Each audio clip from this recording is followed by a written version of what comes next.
Welcome back to the Newsmakers.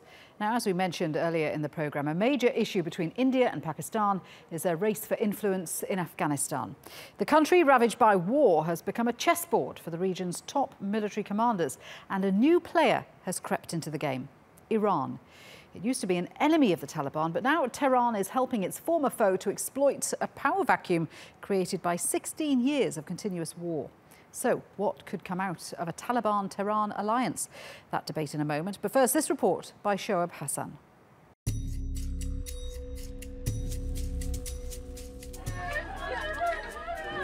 Tears of relief after escaping the latest Taliban onslaught.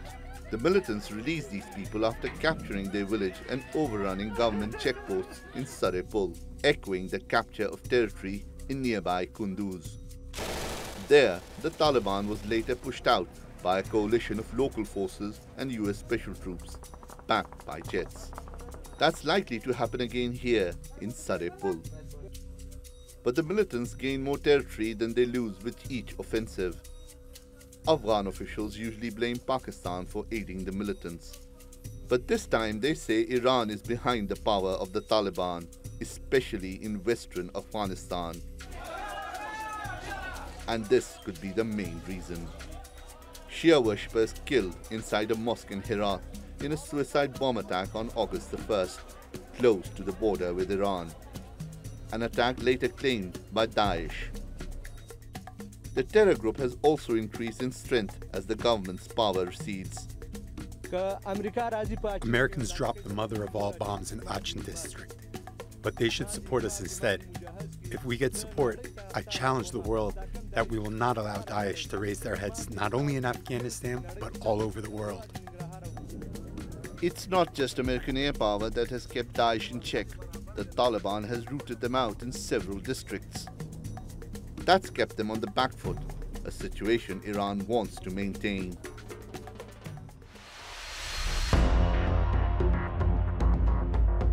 Tehran's early relationship with the Taliban was troubled and hostile. Shia Iran nearly invaded Afghanistan after accusing the Sunni militants of killing 12 of its diplomats in 1998.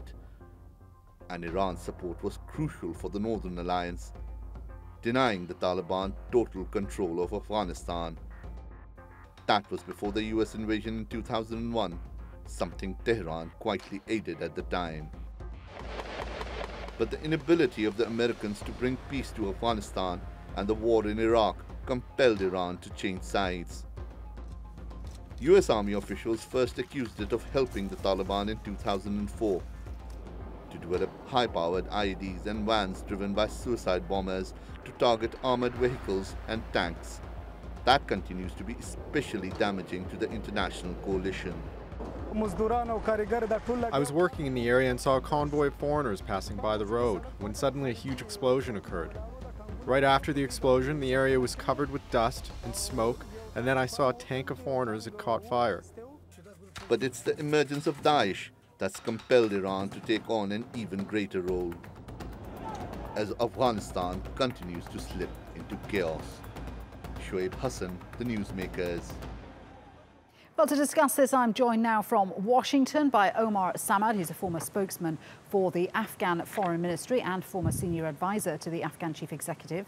In Tehran, Mohammad Eslami. He's a research fellow in Middle East and North Africa Studies at Mofid University. Also in Washington, retired US Brigadier General Mark Kimmett, who was a spokesman for the US military in Iraq. Gentlemen, good to have you with us. Omar, there have been consistent reports over the past few years that Iran has contact with the Taliban. When the Taliban leader Mullah Mansour was killed last year, he was said to be returning from a very high-level meeting with officials in Iran. So how credible are these claims that Iran is supporting the Taliban? There have been reports for many years, and more recently they have become more substantiated and more serious. And I think the Afghan people and the Afghan government are taking this very seriously at this point, because we already have an issue with Taliban who have their safe havens in Pakistan. And so news of some Taliban factions, and we're not exactly sure how that network is configured at this point, but some Taliban factions having some type of relationship with Iran or some parts of the Iranian regime is troubling.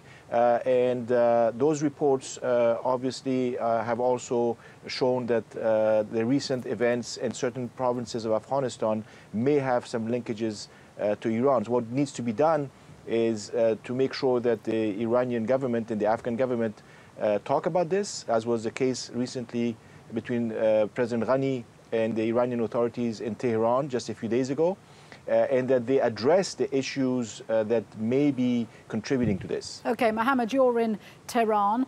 What is the assertion there about whether Tehran is funneling weapons and support to the Taliban? The people of Afghanistan, especially Hazaras and the people of this village, Mirza Olang, are the victims of, unfortunately, U.S. policies in the last decades in Afghanistan, which helps ISIS and other extremist groups to expand in these Okay, but specifically on the assertion that Iran is helping the Taliban to undermine U.S. influence in Afghanistan. What do you make of that? For Iran, as a regional power, it is very common to have relations with various groups, such as Taliban, and they're following their policy to support Afghanistan government to defend its people from the threat by ISIS.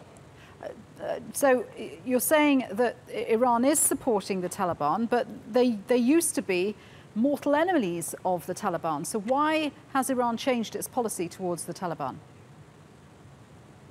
You know that it's famous that the enemy of your enemy could be your friend. I don't want to say that. I'm accepting that Iranians are supporting Taliban or financing them, but I want to say that, yes, Iran, like other countries, have many various ideas and instruments to secure its interest in Afghanistan. And especially, I want to emphasize that I'm sure that it is in a coordination with Afghanistan government and the president of Afghanistan. Okay? Sorry, helping the Taliban in cooperation with the Afghan government. That seems a bit of a confused picture.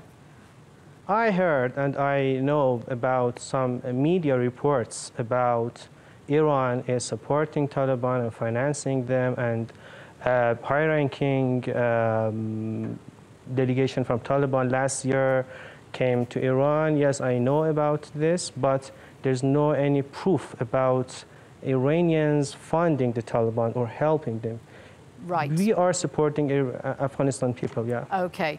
Mark, this is something that's been reported before, hasn't it? Iranians supporting groups who oppose the US, even though their ideologies aren't the same, and even if they come from opposite sides of the Sunni-Shia divide. No, I don't think I really need anything to add on to what our colleague from Tehran has just said. He's admitted that the Iranians are supporting the Taliban.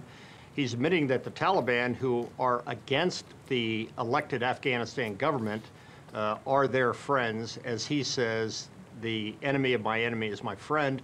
It's clear that this is more than simple rhetorical support. There's clear evidence of arms, ammunition, and support being given to the Taliban. Look, I think the Iranians understood from the 90s and the early 2000s the danger presented by the Taliban when they were tied in with al-Qaeda. They are more concerned now about ISIS than they were about al-Qaeda, to the point where they are now sleeping with the enemy, which is the Taliban. So I wonder why you are asking me any questions, because the very admission of Iranian influence and support for the Taliban has been given by our guests from Tehran.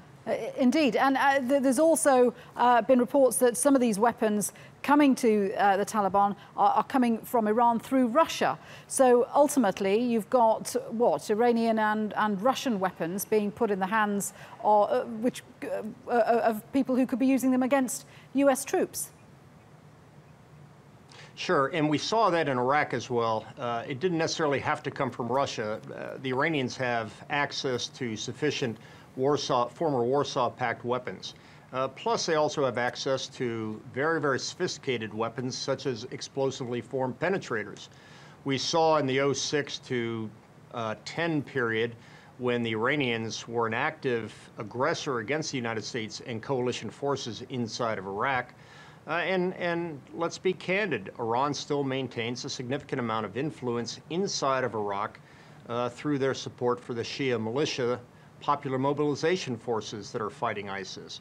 So it's just a natural extension for what they are doing inside of Iraq to do what they are clearly doing inside of Afghanistan. Right, right.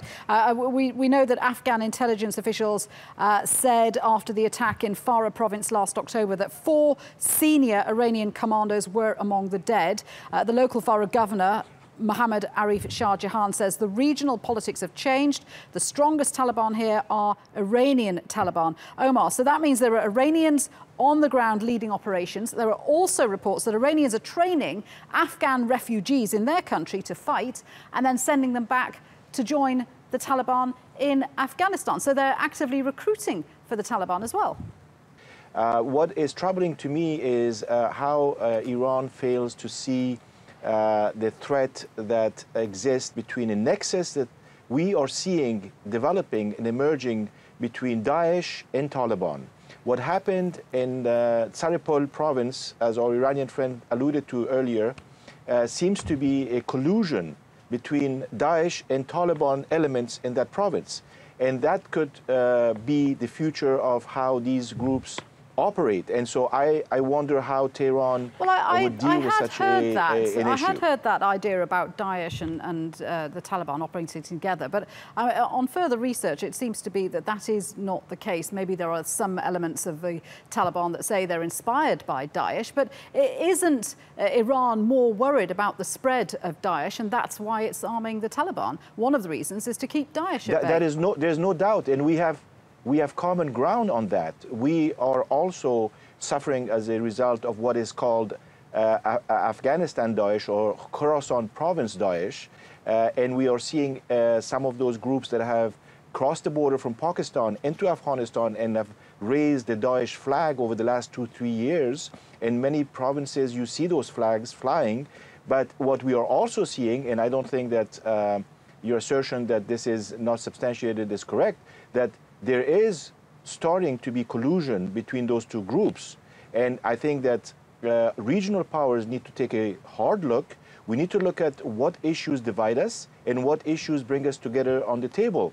We agree with the Iranians that Daesh is a threat, and we agreed until recently that Taliban is a threat. So we have a lot to talk about, and I hope that the Iranians will take that opportunity. Okay, Mohammed, do you want to answer those points? Yes, I want to say that the question is not about if Iran is supporting Taliban for any reason. The question is about a very serious threat in Afghanistan and in the region, and it is expanding the power or expanding the, seeing ISIS in Afghanistan after Iraq and Syria. And we know that what's going on in Syria and in Iraq. And so it would be very, very dangerous for all the region if the future of Afghanistan would be similar to what's going on in these two other countries. But if Iran wants to see a stable, strong Afghan government, why then is it meeting with Taliban leaders? It is very, it is not a question, because there is a negotiation between Taliban and Afghanistan government. And Iran used to help both sides to compromise on so many issues. So it is not very unusual issue to have negotiations or to even support Taliban in some cases to Well, it's quite unusual for Iranian commandos ISIS. to be joining Taliban raids on villages, though, isn't it? I don't have any proof about it. I don't see any proof about it, and I'm not sure about what to claim. Okay, Mark, let me ask you, this comes at a very sensitive time for US policy in Afghanistan. They're talking about whether to wind down operations or to increase troop numbers. So how is this going to play into those discussions? I think what's really going on here at its strategic level is the fact that Iranian is seeking strategic buffer space between itself and its borders and its adversaries, not only in the Levant, but also in Southeast Asia. They are trying to develop a buffer so that their own borders are not at risk. But that type of buffer can be done diplomatically. It doesn't necessarily have to be done by force of arms. I think they see in the case of Afghanistan, they see a declining American interest an extended American operation inside of Afghanistan. They believe that the United States is starting to look at Afghanistan as they did in Iraq and seeing a desire to pull out. My sensing is, if in fact the United States decision comes down on the side of increasing the troop levels, then that strategic vacuum that I think Iran is looking for will be filled by the United States and its coalition partners. And I think that's where the real danger comes in, because if Iran is trying to extend their influence inside of Afghanistan by partnering with the Taliban, they're going to bump up against the 45-nation coalition that's operating there as well. And the very stability that Iran is seeking is going to end up being a confrontation. Do you think this is an extension or an emboldenment by Iran and perhaps by Russia because of the success they've seen with their influence in Syria? Well, I think that's exactly what's going on. We continue to talk in the United States about the malign Iranian influence. At its core, it's not simply the buffer zone that they are trying to build around Iran, but we see that malign influence, which we used to call the Shia Crescent, that ranged from Iran all the way to the Mediterranean. It's now, on the part of the Sunnis, they're seeing the Shia encirclement as we're seeing Iranian activities in northern Iraq, Iraq itself, Syria, Lebanon, Oman, Yemen, Bahrain. That malign influence is basically emblematic of a very, very aggressive Iranian policy that goes well beyond its own national security necessities to provide buffer space into one where they're trying to expand their revolutionary ideal, not only throughout the region, but in other places such as South America. Omar, do you agree with that the Iranians have seen an opportunity here to expand into perhaps a vacuum that's been left by the uncertainty of what's happening in Afghanistan? For Afghans, what is important is to send a message to all our neighbors, and in this case to Iran, that you have played a constructive and positive role in Afghanistan for many years. You took the side of the Afghan people and the Afghan government that is an elected government to a large extent. So at this point, we have a lot in common and we can discuss all those.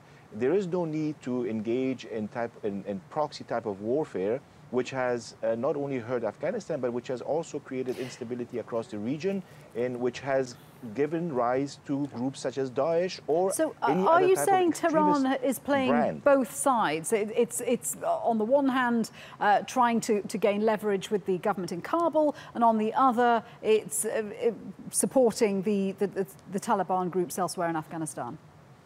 So far, this is what it has been doing for the past few years. It's hedging, as some people say, but what we are saying is that we have a lot of other issues to discuss. You know, we have refugee issues, narcotics issues, we have water sharing issues, and we have this issue of how to fight effectively a common threat, which is terrorism. Whatever brand you gave it, we share those thoughts. Now, we think that we need to concentrate on those shared mutual interests, and Iran should avoid turning and playing a proxy type warfare game in Afghanistan.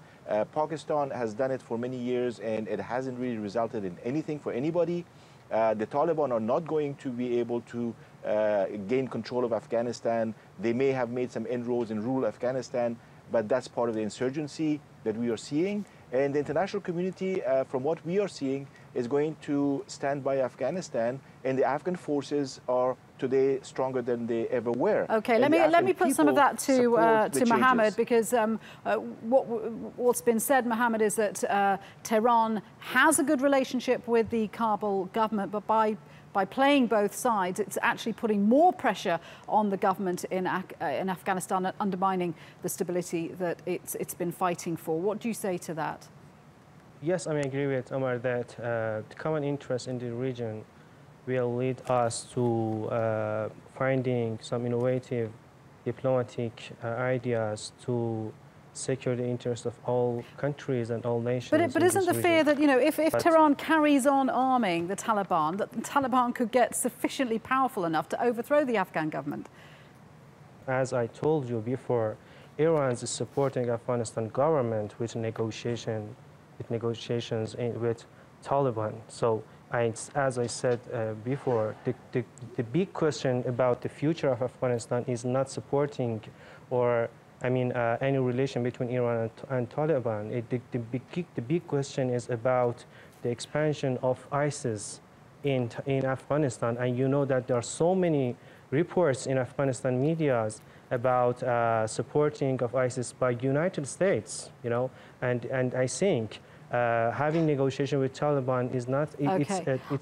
It's well, at this point, everybody seems to be supporting Daesh. I'm quite surprised they haven't taken over the entire world yet. Mark, this idea that, in fact, U.S. diplomat Henry Kissinger said, if that Iran is being held in check by Daesh. Once Daesh is gone, Iran's influence will spread. I mean, it's a very, very complicated picture on the ground, isn't it? Where ultimately, what do you think we're going to see happening? Yeah, again, I don't necessarily think that it's that complicated. Number one, Iran believes they have strategic interests in maintaining a buffer to protect them around inside their country. Number two, Iran does have interests with other nations. Number three, they do have some measure of influence with other nations, which is geographical in nature. But at the end of the day, these countries will reject interference. They will reject the use of their countries as proxy battlefields for other nefarious elements within the region. Gentlemen, we're going to leave it there. Thank you very much indeed for joining me. Omar Samad, Mohammed Eslami and Mark Kimmitt. Thank you.